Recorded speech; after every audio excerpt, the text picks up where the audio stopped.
आज का विषय है भारतीय रिजर्व बैंक। मैं doctor Ravishankar Vyas, lecturer in MLB government college Nokha. आज के टॉपिक के अंतर्गत रिजर्व बैंक को इसलिए लिया गया है कि ये BCom पार्ट सेकंड का एक महत्वपूर्ण भाग है। इसके अलावा यह BCom पार्ट थर्ड में भी काफ़ी उपयोगी है।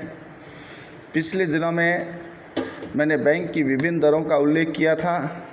आज रिजर्व बैंक के बारे में आपको जानकारी दे रहा हूँ। रिजर्व बैंक भारतीय बैंकों का बैंक है और देश में समस्त बैंक है वो RBI अधिनियम 1934 के अंतर्गत कार्य करते हैं। इसलिए रिजर्व बैंक के बारे में हमें अच्छी जानकारी होनी चाहिए। तो रिजर्व बैंक की स्थापना 1 अप्रैल 1935 को हुई। आरंभ में इसका प्रधान कार्यालय कलकत्ता में स्थापित किया गया और वर्तमान में यह प्रधान कार्यालय में गवर्नर बैठते हैं जो बम्बई में है। यह निजी स्वामित्व वाली थी। 1949 में इसका राष्ट्रीयकरण करके पूर्ण स्वामित्व भारत सरकार का हो गया है।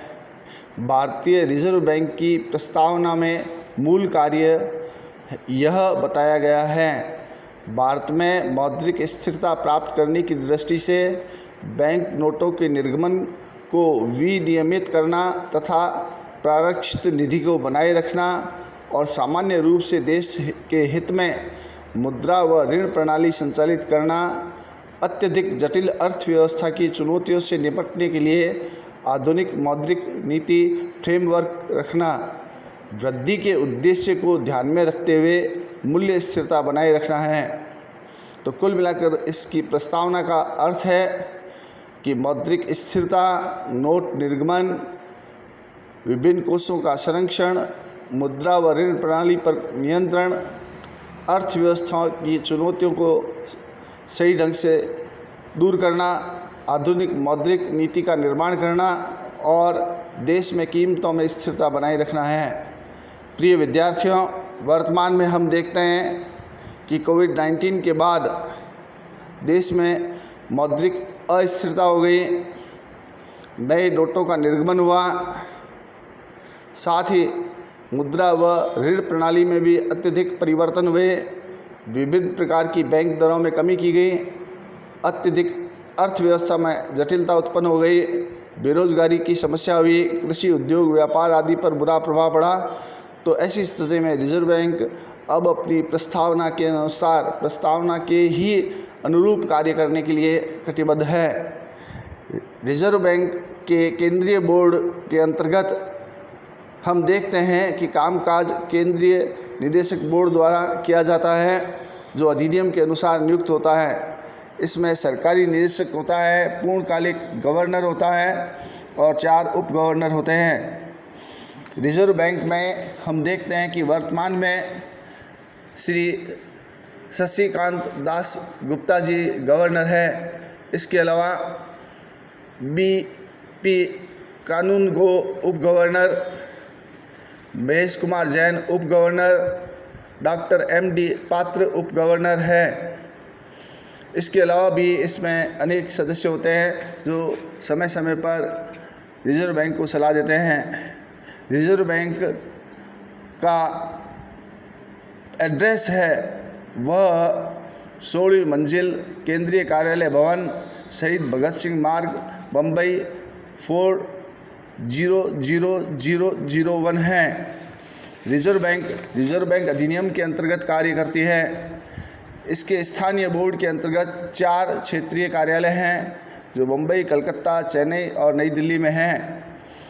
अब हम देखते हैं कि रिजर्व बैंक के कार्य हैं। तो रिजर्व बैंक का प्रमुख कार्य नोट निर्गमन का है कि सारे नोटों का निर्गमन रिजर्व बैंक के द्वारा किया जाता है और इसके द्वारा स्थानीय व सहकारी और घरेलू प्रादेशिक समस्याओं का समाधान किया जाता है। रिजर्व बैंक के नोट निर्गमन के अतिरिक्त देश में मुद्रा व साख के चलन पर नियंत्रण स्थापित करना है। रिजर्व बैंक का गठन है, इसके 4 निदेशकों को सहनियोजित सदस्य के रूप में 2 वर्ष की अवधि होती है तथा गवर्नर इसके अध्यक्ष होते हैं। BFC की बैठकें बोर्ड की बैठक सामान्यतः महीने में 1 बार आयोजित किया जाना आवश्यक है। इस बैठक के दौरान पर्यवेक्षक विभिन्न विभाग की प्रस्तुति, निरीक्षण रिपोर्ट और संबंधित अन्य मामलों पर विचार करता है। रिजर्व बैंक के प्रमुख कार्य के अंतर्गत निम्नलिखित शामिल किए गए हैं: बैंक निरीक्षण प्रणाली की पुनर्संरचना, कार्यस्थल से दूर की निगरानी को लागू करना, सांविधिक लेखा परीक्षकों की भूमिका को सुदृढ़ करना, पर्यवेक्षित संस्थाओं के आंतरिक प्रतिरक्षा प्रणाली को सुदृढ़ करना। वर्तमान में लक्ष्य है वित्तीय संस्थाओं का निरीक्षण, समेकित लेखा कार्य, बैंक धोखाधड़ी से संबंधित कानूनी मामले, अनर्जक संपत्तियों के निर्धारण में विविधता। प्रिय विद्यार्थियों, आगे आपको मैं स्पष्ट करना चाहता हूं कि भारतीय रिजर्व बैंक अधिनियम 1934 के अंतर्गत कार्य करता है और बैंक कार्यकारी विनिमय अधिनियम 1949 वित्तीय क्षेत्र पर नियंत्रण करता है। विशिष्ट कार्यों को नियंत्रित करने के लिए अधिनियम बनाया गया, जिसमें लोक ऋण अधिनियम 1944, सरकारी प्रतिभूति अधिनियम, सरकारी ऋण बाजार अधिनियम और इसके अलावा सरकारी प्रतिभूति बाजार नियंत्रण, विदेशी मुद्रा विनिमय नियंत्रण 1973, विदेशी मुद्रा प्रबंध अधिनियम 1999, व्यापार और विदेशी मुद्रा बाजार पर नियंत्रण। अब आपको मैं स्पष्ट करना चाहता हूं कि बैंकिंग परिचालन को नियंत्रित करने वाले अधिनियम, इसमें कंपनी अधिनियम 1956 और 2013 कंपनी के रूप में बैंकों पर नियंत्रण, बैंकिंग कंपनी अधिग्रहण नियम 1970, बैंक बही खाता साक्ष्य अधिनियम 1891, बैंक गोपनीयता अधिनियम, परक्राम्य लिखित अधिनियम 1981। इसके अलावा अलग अलग संस्थानों को नियंत्रित करने वाले अधिनियम है भारतीय स्टेट बैंक अधिनियम 1954, औद्योगिक विकास बैंक अधिनियम 2003, औद्योगिक वित्त अधिनियम 1993, राष्ट्रीय कृषि व ग्रामीण विकास बैंक अधिनियम, राष्ट्रीय आवास बैंक अधिनियम, निक्षेप बीमा प्रत्यक्ष गारंटी निगम अधिनियम। रिजर्व बैंक के प्रमुख कार्यों में मौद्रिक प्राधिकारी मौद्रिक नीति तैयार करता है, उसका क्रियान्वयन करता है, उसका निगरानी रखता है। इसका उद्देश्य देश का विकास और मूल्य में स्थिरता बनाए रखना है। वित्तीय प्रणाली में विनियामक व पर्यवेक्षक हैं, उसके द्वारा बैंकिंग व वित्तीय प्रणाली का कार्य किया जाता है, जिससे लोगों में विश्वास रहे, जमाकर्ताओं के हितों की रक्षा की जा सके, आम जनता को यह विश्वास हो सके कि देश की बैंकिंग और वित्तीय व्यवस्था है वो सुचारू रूप से कार्य कर रही है।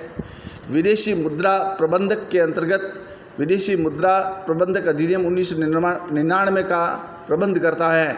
इसका उद्देश्य विदेशी व्यापार और भुगतान को सुविधाजनक बनाना है, भारत में विदेशी मुद्रा बाजार की क्रमिक विकास करना है। इसके अलावा हम देखते हैं विकासात्मक भूमिका है कि राष्ट्रीय उद्देश्यों की सहायता के लिए व्यापक स्तर पर प्रोत्साहन का कार्य करता है। संबंधित कार्य है कि सरकार का बैंकर है, केंद्र और राज्य सरकारों के व्यापारिक कार्य और व्यापारिक बैंकों की विभिन्न कार्य रिजर्व बैंक द्वारा किया जाता है, यानी कि केंद्र सरकार हो चाहे राज्य सरकार हो, इनके सभी लेन देन हैं रिजर्व बैंक द्वारा किया जाता है, क्योंकि यह बैंकों का बैंक है। बैंकों के बैंकर के लिए सभी अनुसूचित बैंकों के बैंक खाते रखता है। इसके 27 क्षेत्रीय कार्यालय है तथा 4 उप कार्यालय है, जिनमें अधिकांश राज्यों में राजधानियों में स्थित है। प्रशिक्षण संस्थान है तो 5 प्रशिक्षण संस्थान हैं, 2 संस्थाएं नामित है और स्टाफ है। इसको समय समय पर प्रशिक्षण प्रदान किया जाता है, जैसे राष्ट्रीय बैंक प्रबंधन संस्थान, इंदिरा गांधी विकास अनुसंधान, बैंकिंग प्रौद्योगिक विकास और अनुसंधान संस्थान। प्रशिक्षण संस्थाओं के माध्यम से विस्तृत जानकारी प्राप्त होती है। सहायक संस्थाएं हैं तो रिजर्व बैंक पूर्ण स्वामित्व वाली संस्थाएं, भारतीय निक्षेप बीमा प्रत्यक्ष गारंटी निगम और भारतीय रिजर्व बैंक नोट मुद्रण प्राइवेट लिमिटेड, रिजर्व बैंक सूचना प्रौद्योगिकी प्राइवेट लिमिटेड, भारतीय वित्तीय औद्योगिक और संबद्ध सेवाएं आदि इसमें शामिल होते हैं। इस प्रकार मैंने आपको रिजर्व बैंक के बारे में एक संक्षिप्त जानकारी प्रदान की है। मैं ये चाहता हूँ कि आपको रिजर्व बैंक के बारे में पूरी जानकारी होनी चाहिए और संक्षिप्त में यह है कि इसकी स्थापना 1 अप्रैल 1935 को हुई। यह बैंकों का बैंक है, सभी बैंक इसके अंतर्गत कार्य करते हैं और भारत सरकार और राज्य सरकारों के सभी लेन देनों का अंतिम निपटारा है रिजर्व बैंक करती है। इसके गवर्नर हैं वो श्री शशिकांत दास जी गुप्ता है, शशिकांत जी दास हैं और इसका प्रधान कार्यालय है वो बम्बई में है। रिजर्व बैंक के सभी स्वामित्व हैं, अंश हैं वो भारत सरकार के हैं और भारत सरकार के अंतर्गत रिजर्व बैंक देश में मुद्रा व साख के चलन व नियंत्रण का कार्य करती है और देश की वित्तीय व्यवस्था को मजबूत बनाए रखने का कार्य करती है। रिजर्व बैंक में हम देखते हैं कि न्यूनतम कोष प्रणाली अपनाई गई है, जिसमें 200 करोड़ का सुरक्षित कोष भंडार है, इसमें 115 करोड़ का स्वर्ण है और 85 करोड़ की प्रतिभूतियाँ हैं। विशेष परिस्थिति में प्रतिभूतियों की संख्या 0 की जा सकती है। इस प्रकार रिजर्व बैंक हमारे देश में बैंकिंग व्यवस्था का सबसे बड़ा आधार स्तंभ है। वर्तमान में रिजर्व बैंक है, उसमें विदेशी विनिमय का कार्य भी उसी के द्वारा किया जाता है। कोई भी आयात निर्यात का कार्य होता है और लेन देन होता है तो इसके बारे में रिजर्व बैंक या उससे संबंधित शाखा को इसकी जानकारी देनी पड़ती है। रिजर्व बैंक की पूर्ण स्वायत्तता होने के कारण यह व्यवस्थित ढंग से कार्य कर रहा है। पिछले कुछ समय से रिजर्व बैंक ने केंद्रीय सरकार को विभिन्न प्रकार की योजनाओं के लिए आवश्यक वित्तीय सुदृढ़ता प्रदान की, जिससे वर्तमान समय में कोविड-19 की समस्या है या गरीबी बेरोजगारी की समस्या है और कृषि उद्योग व्यापार का विकास करने से संबंधित समस्याएं हैं, उनका निवारण हो सकता है। पहले रिजर्व बैंक कृषि विकास के कार्य भी देखता था, अब राष्ट्रीय कृषि एवं ग्रामीण विकास बैंक की स्थापना कर दी गई। इसी तरह से औद्योगिक विकास के लिए अलग से निगम बना दिया गया जो कृषि और उद्योगों के विकास के लिए कार्य करता है। रिजर्व बैंक भारत में बैंकों का बैंक होने के कारण से इसके आदेशों की पालना करना सभी बैंकों के लिए अनिवार्य है और देश में हम देखते हैं कि संपूर्ण वित्तीय प्रणाली है, मौद्रिक प्रणाली है और सारे जो विदेशी लेन देन हैं इसके अंतर्गत शामिल होते हैं। इसलिए रिजर्व बैंक देश के बैंकिंग व्यवस्था का आधार स्तंभ है। इसके गवर्नर के द्वारा जो नीतियाँ बनाई जाती है, मौद्रिक नीति की घोषणा की जाती है, वित्तीय प्रणाली की घोषणा की जाती है, इसके अलावा कृषि उद्योग व्यापार की नीतियाँ बनाई जाती है, तो इसमें रिजर्व बैंक के दिशा निर्देशों का भी विशेष महत्व होता है।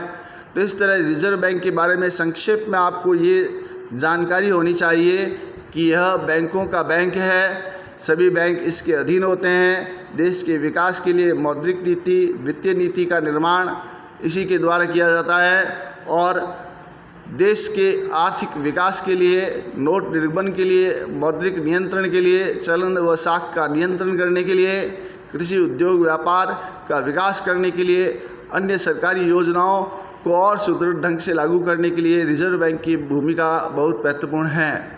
प्रिय विद्यार्थियों, आपको यह जानकर अच्छा लगेगा कि आप मेरे द्वारा दिए गए व्याख्यान के विभिन्न पेज हैं उनको पढ़ें और उसको संक्षेप में लिखकर अपने पास रखें। मैं आवश्यक समय पर आपसे संपर्क करूंगा या आप मेरे से संपर्क करेंगे ताकि हम इस पर आवश्यक विचार विमर्श कर सकें और अपना अध्ययन है उसको प्रभावी बना सकें। बहुत बहुत धन्यवाद।